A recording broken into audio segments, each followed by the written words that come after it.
Boa noite a todos, que a paz seja nessa casa. Tudo bem com vocês? Que bom. A palestra de hoje, o tema é os ensinos de Jesus à mulher samaritana. Esse trecho, esse estudo está aqui no livro Parábolas e Ensinos de Jesus, de Kair Bar Shuta. Esse livro é muito bom para fazer o Evangelho no lar, para estudar. O Kair Bar, ele pega alguns trechos, muitas parábolas e alguns trechos do Evangelho, e ele discorre um pouco mais, ele debate um pouco mais.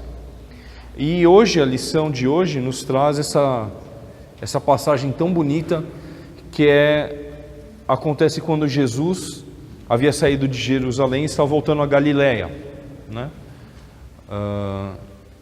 Eu vou fazer só um parênteses pequeno, porque eu tive sempre a impressão que Jesus não batizava, mas havia alguns trechos do Evangelho que algumas pessoas diziam, não, mas Jesus batizava. Diz que Jesus curava, expulsava os demônios, etc., e batizava. Eu fiquei, Jesus batizava? Acho que não, né?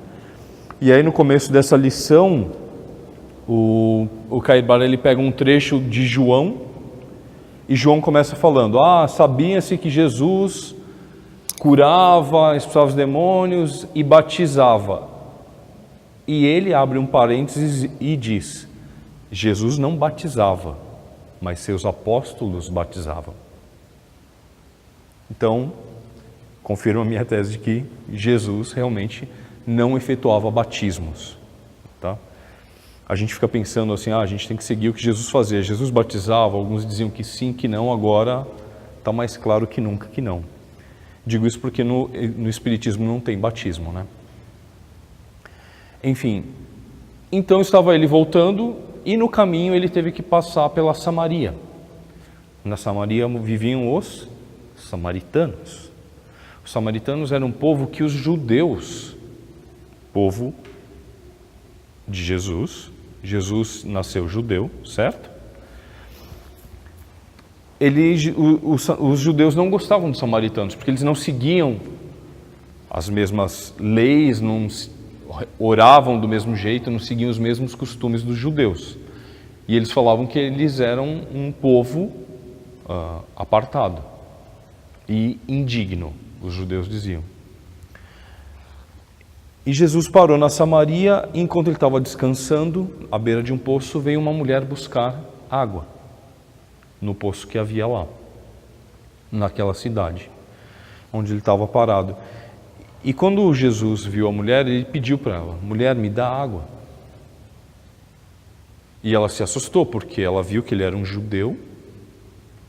Falou assim, você é judeu e você está falando comigo? Né? Como você quer que eu te dê água, mas a água aqui é muito funda, né? O poço é muito fundo para tirar. Ele falou assim, se você me conhecesse, você me pediria água. E a água que eu tenho para te dar, você nunca mais teria sede. A mulher a princípio pensou que Jesus estava falando de um jeito de tirar a água, de um modo mais fácil do poço. E ela disse, pois me mostra essa água, onde está?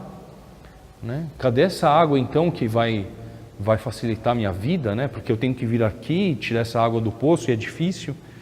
Ele falou assim, não, essa água vem dos céus, é a água que está no Espírito, é o conhecimento, é a sabedoria que eu vou falar da tua vida. Jesus perguntou a ela, vai lá na vila e chama teu marido aqui. Ela falou assim, mas eu não sou casada. Ele disse, é verdade. Ele falou assim, mas você já foi casada 5 vezes. E o homem com quem você vive não é o seu marido. E a mulher se espantou e percebeu que ele era então um profeta. E ele se revela, eu sou o Cristo. E eu vim aqui passar os ensinamentos para vocês, se vocês aceitarem. E a mulher fala assim, poxa, mas os judeus não falam com a gente porque dizem que a gente tem que rezar para Jerusalém, em Jerusalém, e a gente reza no nosso monte, que é considerado sagrado para a gente. Então os judeus judeus não falavam com samaritanos, e muito menos com mulheres. Estava ali Jesus, um judeu, aos olhos da mulher, né? Um homem, era o que se enxergava, falando com uma mulher samaritana e ainda lhe oferecendo ensinamentos e dizendo que, quando ela fala sobre esse monte que era lá que eles rezavam, e ele falava assim, mas não importa se é em Jerusalém ou se é no monte, a oração ela tem que estar onde está o seu coração, ela tem que ser feita com o coração, e o seu coração está contigo em todo lugar, tem que ser da alma que sai a prece, que sai a conversa que está com Deus. Nesse momento, Jesus mostra para ela que Deus está em toda parte, que não precisamos ir a um lugar específico, não existe povo escolhido, não existe solo sagrado, abençoado, todo lugar é lugar de adorar a Deus, de se comunicar a Deus, de realizar a vontade de Deus. Todo lugar é sagrado, desde que possamos então trazer o sagrado de dentro de nós. Encontrar dentro da nossa alma um jeito de falar com Deus. Algumas religiões acendem velas, colocam oferendas, montam templos, altares, põem pessoas para intermediar a conversa com Deus. Mas Jesus nos mostra que a verdadeira conversa com Deus é íntima, é pessoal. Depende única e exclusivamente da nossa vontade de querer se comunicar.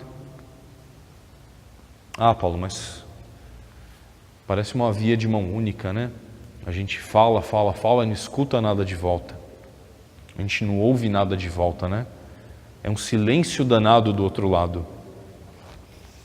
E eu falo isso, eu lembro daquele filme Todo Poderoso com Jim Carrey, que é muito engraçado, uma cena que ele está querendo falar com Deus, ele fica esbravejando, está dirigindo e começa a aparecer a placa, cuidado. E ele, mas Deus, eu preciso de um sinal, preciso que você fale comigo. E aparece um caminhão, olha, muda de pista, ele cata, esse caminhão na minha frente, sai da frente.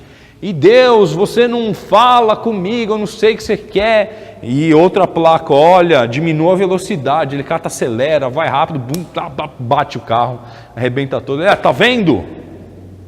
Deus não fala comigo e ainda me manda um castigo, né?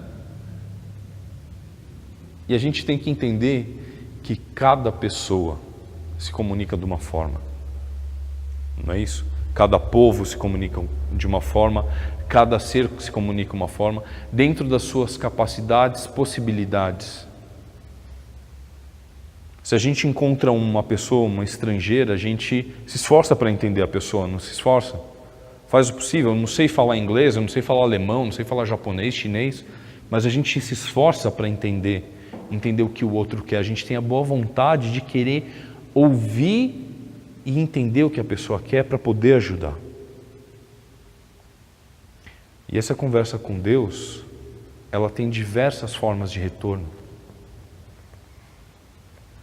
Ela por si só já começa a fazer uma diferença dentro da gente, quando a gente ora.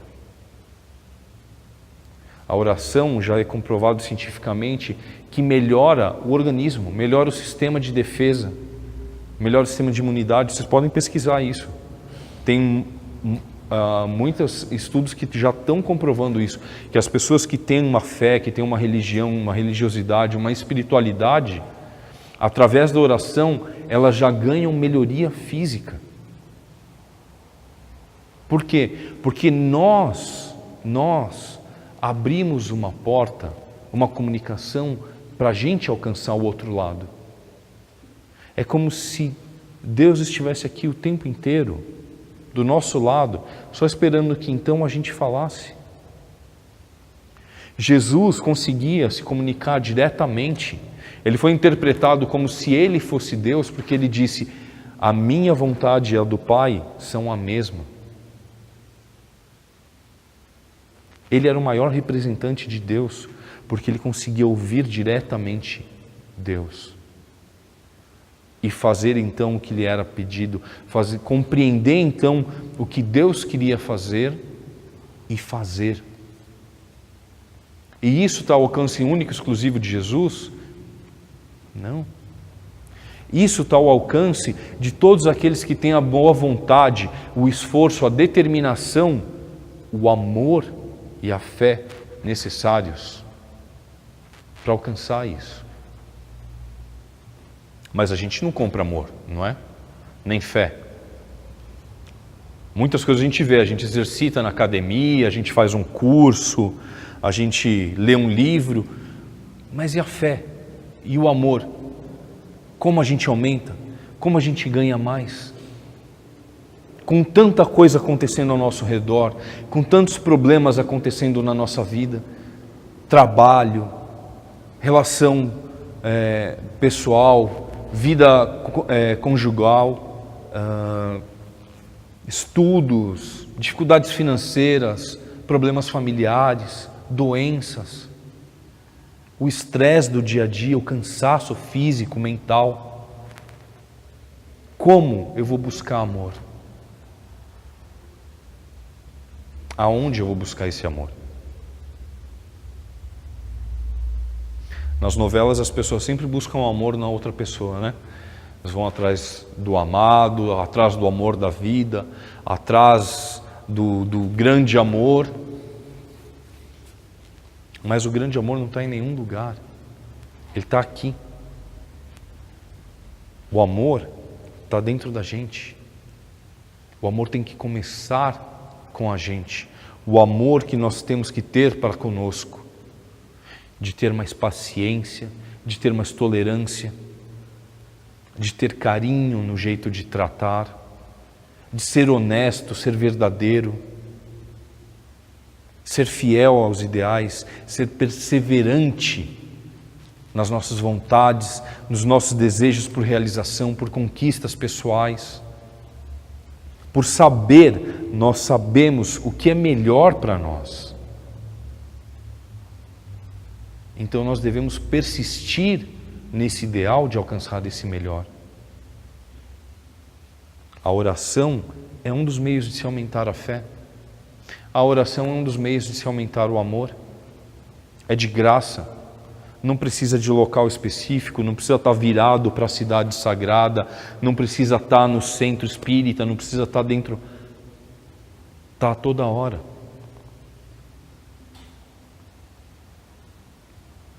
Sempre que fizermos do nosso coração, do tamanho que for, sendo sincera, sendo verdadeira, sendo autêntica, ela é ouvida. Então, diante de todos esses problemas que eu citei, a oração também é um remédio, e um exercício, e um fortalecimento. Quando eu peço, Deus, me ajuda com essa dificuldade, me ajuda com esse meu medo, me ajuda com essa minha fraqueza, me ajuda a me afastar dessas coisas que estão me fazendo mal, me ajuda a encontrar algo melhor para a minha vida, me ajuda a enxergar aquilo que eu preciso ver, para que então eu possa fazer o que eu tenho que fazer. Quanto tempo a gente passa cego, quanto tempo a gente passa equivocado, tocando a vida, achando que é assim mesmo, achando que não tem jeito, achando que não tem outro jeito. Eu já sou assim, a vida sempre foi assim, as coisas sempre foram assim, tudo sempre foi assim, para que mudar? Não dá para mudar. E a gente acredita nisso, a gente se engana. E acredita nessa mentira, compra essa mentira, sabendo que ela é uma mentira, quando na verdade a gente sabe que a gente é capaz de coisas tão maravilhosas, tão grandes. Às vezes a gente tem medo porque a gente acha que não merece,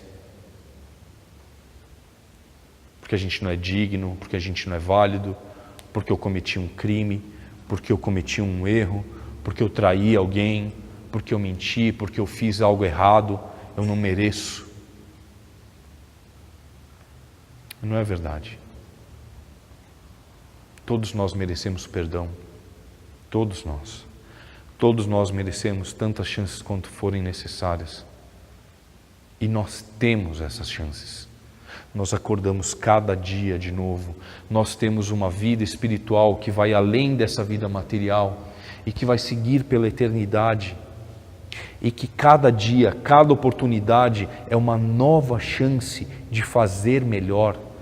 É uma chance de superação. Então, quando nós começamos a fazer como Jesus ensinou a mulher samaritana, a buscar a fonte que não nos deixa com mais sede, mas que sacia a verdadeira sede que temos, a sede de conhecimento, a sede de amor, a sede de paz, a sede de serenidade. Quando nós buscamos essa fonte e a alcançamos, as coisas se resolvem. Mas nós temos então que buscar isso. As coisas caem do céu, não é? Algumas caem, né? De vez em quando a gente reza para cair chuva, né? Que já está tão difícil. Quando cai hoje em dia ninguém nem ousa reclamar, não é isso? Assim com as coisas da vida também. E a gente está aí com essa sede de querer mais coisas e mais coisas e mais coisas, quando na verdade a nossa única sede é de resolver as coisas de uma vez só.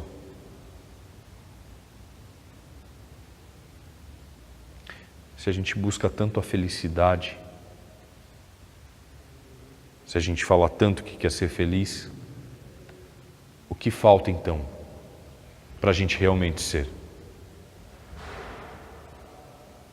Aonde nós não estamos buscando essa felicidade? Assim como o amor, a felicidade não está fora. Ela está dentro de nós. A partir do momento que nos aceitamos, nos compreendemos, nos realizamos, a partir do momento que começamos a enxergar no outro, no nosso próximo, não um estranho, não uma mulher, uma samaritana, um nordestino, um negro, um branco, um deficiente, mas enxergar um irmão, enxergar a si mesmo no outro e tratar ao outro e dar ao outro aquilo que gostaria para si. Ah, Paulo, mas isso é utopia, isso não existe. Existe. E aqueles que conseguiram viver dessa forma, aqueles que viveram por esse ideal, se realizaram de uma forma que a gente não compreende. Está na hora de parar de pensar, parar de enxergar, inclusive a nós mesmos, como só mais alguém, como só uma mulher, como só um homem, como só um brasileiro, como só um pobre, como um coitado, como um isso, como aquilo, e se enxergar como que realmente somos. Nós somos herdeiros da maior fortuna que existe, nós somos herdeiros do maior Criador que existe, do maior dos pais. Somos todos aqui filhos de Deus, todos. Vocês já viram aquela piadinha que fala assim, eu não sou dono do mundo, mas eu sou filho do dono? Cada um de nós é. Cada um de nós é capaz. Se a gente conseguir chegar em casa, olhar no espelho e falar, eu acredito em você. Olhar para dentro de si e falar, eu acredito em você. Olhar para outra pessoa e falar, eu acredito em você. Fazer as coisas acontecerem. Fazer o mundo ser aquilo que a gente quer que ele seja. Assim a gente transforma as coisas. Transformando a si, cada um, e aí tocando o mundo com a nossa alma. Jesus já era já tinha alcançado isso há muito tempo quando veio. E ele veio nos ensinar, é possível. E o Espiritismo vem dizer, talvez não seja da noite para o dia, talvez não seja de uma vez que vai acontecer, mas a reforma íntima, como qualquer reforma, precisa de trabalho, precisa de esforço, precisa de fé e, acima de tudo, precisa de amor. Não vale a pena insistir nisso, de tantas as coisas que a gente gasta tempo, de tantas as coisas que a gente se esforça, corre atrás. Não vale a pena a gente correr atrás da gente, do amor e da felicidade? Se a resposta é sim, eu convido então cada um a fazer alguns exercícios. Façamos todos nós o Evangelho no lar. Continuemos vindo aqui, nesse centro, aprender um pouco mais. Se a gente está em tratamento, que a gente se fortaleça. Uma pessoa em tratamento, ela precisa de equilíbrio, precisa de fortalecimento, precisa de um pouco mais de tranquilidade. E quando alcançar isso, busque os cursos da casa. Tem tantos aqui para a gente aprender mais, se enriquecer espiritualmente. E então, que a gente possa começar a dar fruto, trabalhar, participar, fazer a diferença. Hoje eu estou aqui, mas há muito tempo atrás eu estava aí. Ainda estou aí de vez em quando sentado assistindo palestra, né? Mas eu me lembro de quando eu comecei na casa espírita, vindo para cá, confuso, cheio de dúvidas, cheio de questões.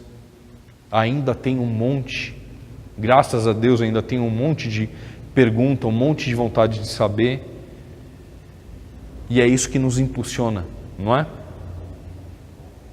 Então o convite está feito, a receita está dada, a sugestão de livro está feita, mais um livro para a gente engrossar lá na nossa cabeceira, a gente absorver mais um monte de conhecimento e mais um monte de coisa para a gente fazer para a nossa vida.